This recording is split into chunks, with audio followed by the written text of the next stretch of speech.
What is going on, guys? It's Nickens coming back at you with another analysis vid.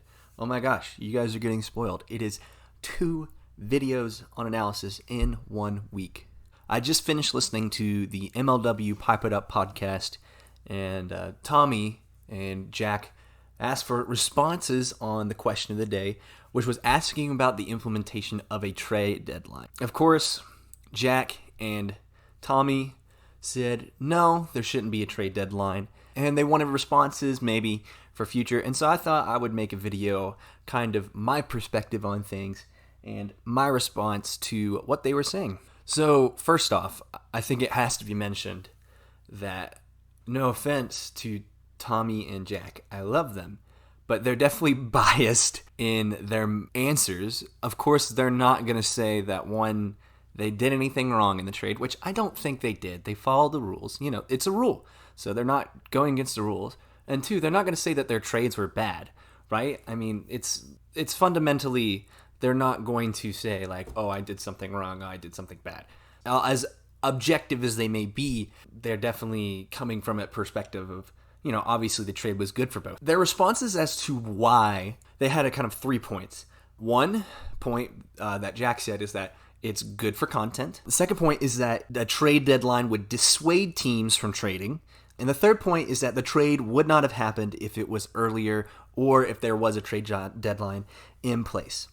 Now, while I think those are fine points, I think I fundamentally disagree as to why there's no big blockbuster trades.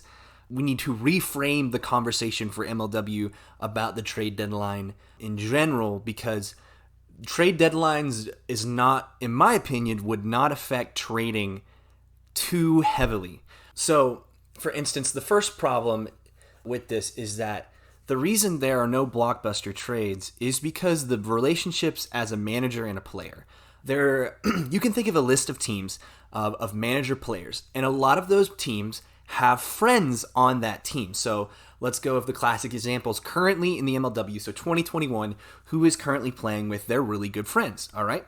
So you have the Eagles, you have the D-backs, you have the Gators, you have the Cobras, and you have the Preds. So that's 5 teams already on the table. So for the most part, their core main 3, they're not willing to trade because they're already good friends. And, you know, we talk about in MLW, the most important part is chemistry.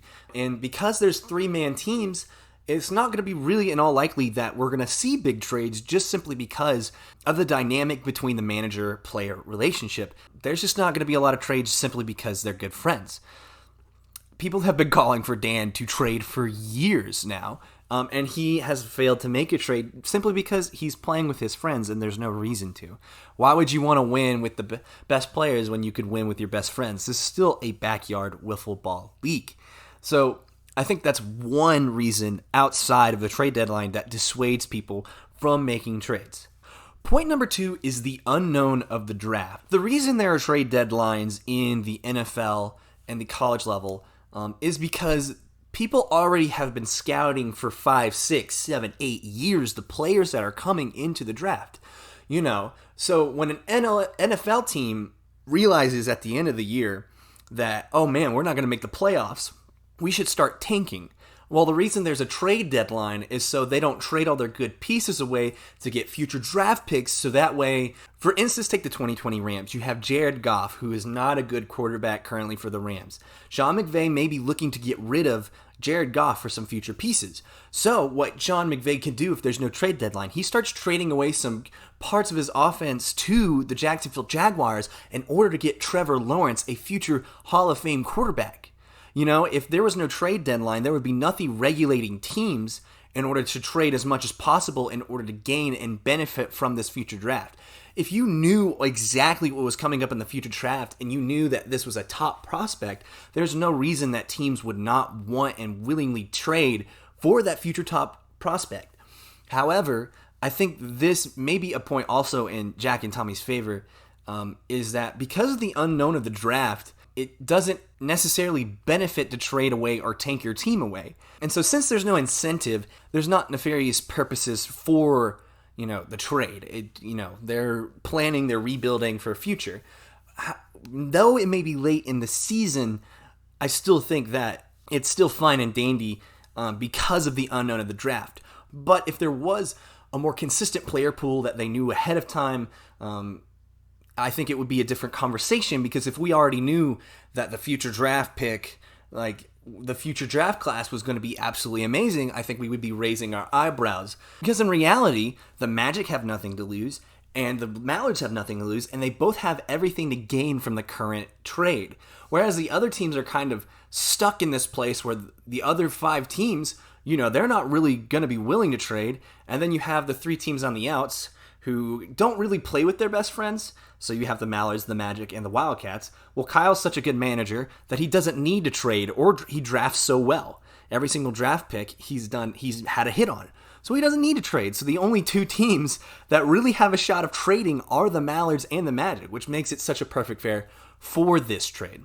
I think because of the unknown of the draft, people aren't really willing to trade draft picks because they don't know what they're getting.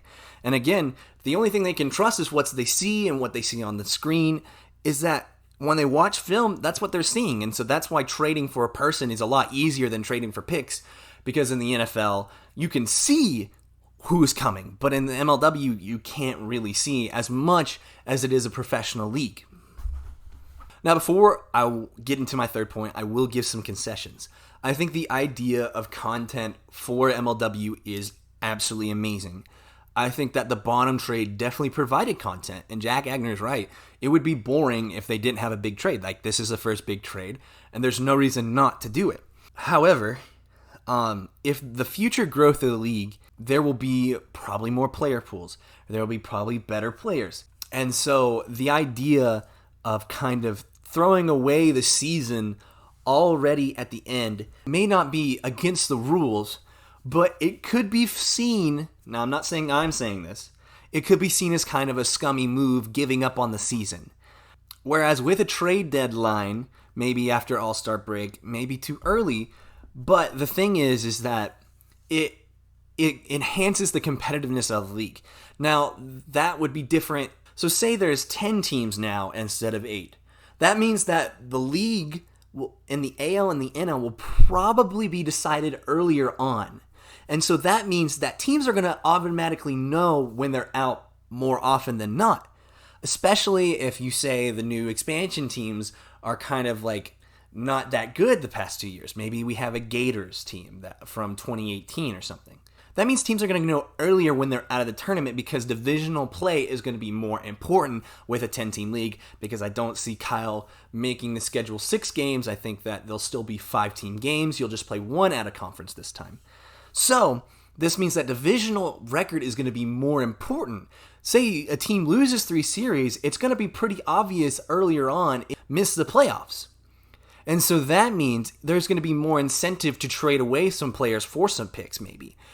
Now, that is assuming that the player pool is bigger. That's also assuming there's more known about the certain players and things. In a way, Tommy is right that this is maybe a future issue, and it's not really an issue right now.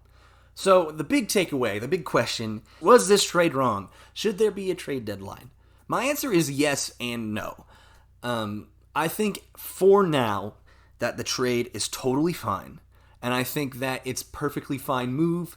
Although I don't like it from the Mallards perspective, but I think that it's a perfectly fine move for right now.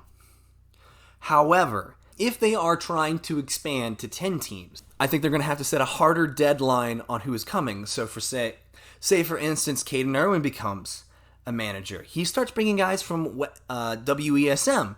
Those guys are tried and trusted, and maybe he decides maybe they can get traded away on a last-second pick. There's going to be things like this. We already have the Liam Jackson rule for a reason, and I think this Bonham trade is probably going to be another rule, not right now, but when there is more teams and when there is a bigger player pool. And this is no diss to Jack or Tommy. I love the content, and I definitely love listening to the pod. There's more a fundamental flaw in trading other than a trade deadline being the reason that it dissuades teams from trading. I think that there are other factors that go into the lack of trading, and I think that it's perfectly fine for right now the way things are going, but in the future I think there will need to be a trade deadline if the league is going to expand, if the league is going to get bigger and if the league is going to inherently become more professional as it goes on and hopefully hits 1 million subscribers in the future. Let me know what you think in the comments. What did I get right? What criticisms do you have on my opinion? Any responses to Jack or Tommy? Hopefully I'll have this up and we can hear their responses in the future pod if they actually watch my videos and stuff. But yeah, thank you so much for watching, and I'll see you guys next time.